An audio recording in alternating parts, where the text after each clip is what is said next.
دنیا کا تھا خزاں کا گہوارہ، ساتھ میرے آقا کے دائمی بہر آئی۔ لفظ ہے ہنسی کتنا کہہ رہے ہو گل جس کو، خوشبوئے محمد ہے اور خدا کی رعنائی۔ اسٹیج پر جلوہ افروز صدر محترم و مہمان خصوصی حضرات اساتذہ اکرام اور معزز و مکرم سامعین باتمکین، حضرات زمانے میں کتنے ہی انقلاب آئے اور وقت کے صحراؤں میں گم ہو گئے، کتنے ہی مصلحین صفحہ ہستی پر ابھرے اور تاریخ کے نہا خانوں میں کھو گئے،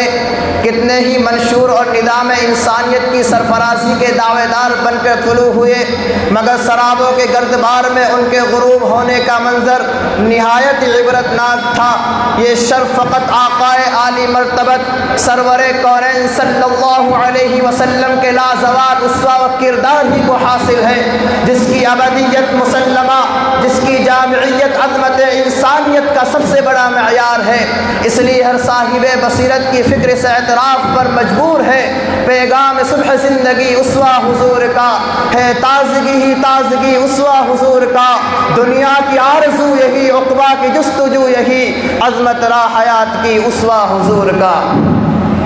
حضرات، آپ صلی اللہ علیہ وسلم کے اخلاق حسنہ کی عصری معنویت کیوں کرنا ہو؟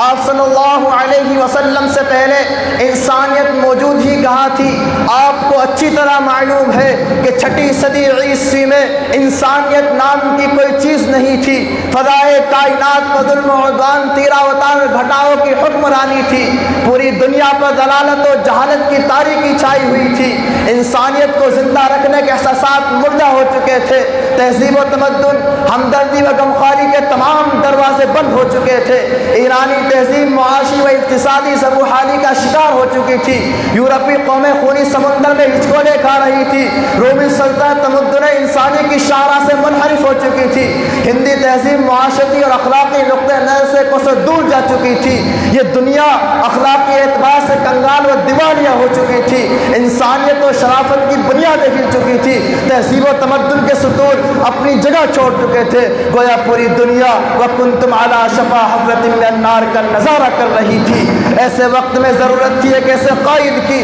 جو سابقہ تمام تہذیبوں کو ختم کر کے ایک معظم معاشرہ تشکیل کرے، انسانوں کو انسانیت عطا کرے، انہیں زندگی کے اصول و ضوابط سے روشناس کرائیں۔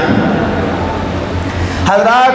اچانک رحمت خداوندی جوش میں آئی اور عرب کے تپتے ہوئے صحرا میں اس نبی امی کا ظہور ہوا جو سارے جہاں کا درد اپنے دل میں سمیٹے ہوئے تھا، جو خنجر چلے کسی پہ تڑپتے ہیں، ہم امیر کا صحیح اور حقیقی مصداق تھا، جو انسانیت کا غمخوار، مظلوموں کا مددگار، یتیموں کا والی، غلاموں کا مولا تھا۔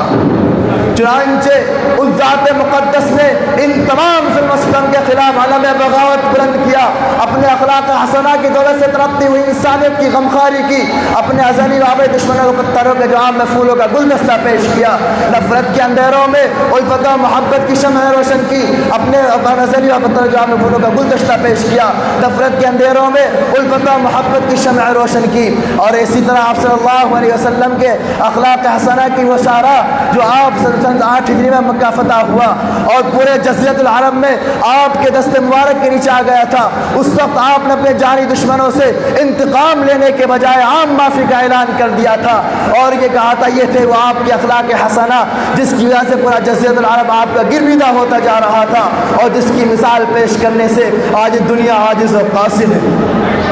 سامعین محترمین، انہی چند واقعات کے اندر آپ کی زندگی منحصر نہیں ہے بلکہ آپ کی پوری زندگی اخلاق و انسانیت، تہذیب و تمدن، تواضع و رفع و انکساری، عفو و درگزر، رحم و کرم، سخاوت و فیاضی، مروت و رواداری، صداقت و امانت سے لبریز ملے گی۔ آپ صرف زبان کے غازی نہیں تھے بلکہ عملی غازی تھے، آپ جو کہتے تھے وہ پہلے کر کے دکھاتے تھے، آپ نے پوری دنیا کو ملی طور پر اخلاق و تہذیب کا درس دیا، آپ نے فرمایا وہ انسان نہیں ہے جس کے اخلاق سب سے اچھے نہ ہو۔ بخاری شریف کی روایت میں ہے ان خیارکم احسنکم اخلاقا، تو میں سب سے بہترین شخص وہ ہے جس کے اخلاق سب سے اچھے ہوں۔ حضرات سامعین، لیکن ان سب کے باوجود آج اسلامی تعلیمات کو اخلاقیات سے عاری بتا کر سادانہ انسانوں کو اسلام سے متنفر کرنے کی ناپاک مہم چلائی جا رہی ہے، اور اسلامی کلچر اور روایات کو مٹانے کی عالمی و بین الاقوامی ناپاک سازشیں رچی جا رہی ہیں، جس کی وجہ سے آج پوری دنیا کا کوئی خطہ محفوظ نظر نہیں آ رہا ہے۔ سامعین با تمکین، ایسے پرخطر احوال میں طالبین علوم نبویہ کی ذمہ داری ہے اور ان پر یہ فریضہ عائد ہوتا ہے کہ آپ صلی اللہ علیہ وسلم کے اخلاق حسنہ اور ان کی اصلی معنویت، آپ کی حیات مبارکہ کو ان گوشوں کو جن کا تعلق براہ راست انسان کی ہدایت اور رہنمائی سے ہے، کہ آپ کے اخلاق صبر و رضا، قناعت و توکل، دشمنوں سے آپ کا حسن سلوک، مصیبت زدہ آفت رسیدہ انسانوں پر آپ کی شفقت و نوازش، غیر مسلموں کے ساتھ آپ کا حسن معاملہ کیسا تھا، اسی کے ساتھ ساتھ آپ کی زندگی کے دیگر گوشوں کی محمد کے مابین بیان کریں، تاکہ ایک طرف ہم اپنی قوم کے سامنے آپ صلی اللہ علیہ وسلم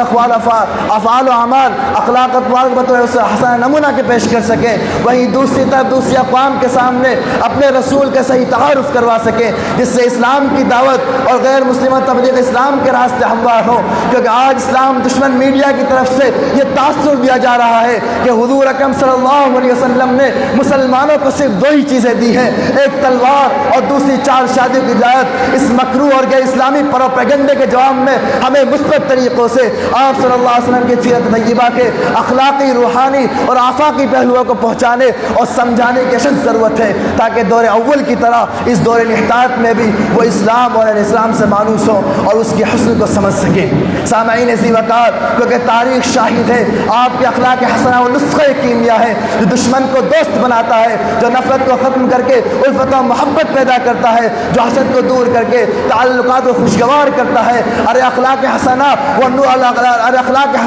وہ تریاق ہے جو انسانوں کو انسان بناتا ہے، دشمنوں کے دلوں کو فتح کرتا ہے۔ یہی وجہ ہے کہ اللہ تبارک و تعالیٰ اپنے حبیب صلی اللہ علیہ وسلم کو بہترین اخلاق کے ساتھ مبعوث فرمایا تھا، جس کی وجہ سے سارے صحابہ آپ کے سچے عاشق بن گئے تھے، اور صرف 23 سال کے قلیل عرصے میں پورے جزیرۃ العرب میں اسلام کا جھنڈا لہر چکا تھا۔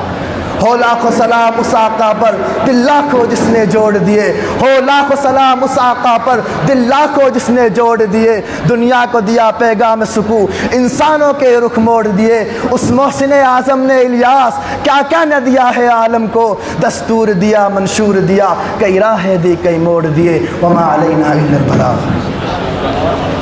یہ ہوتا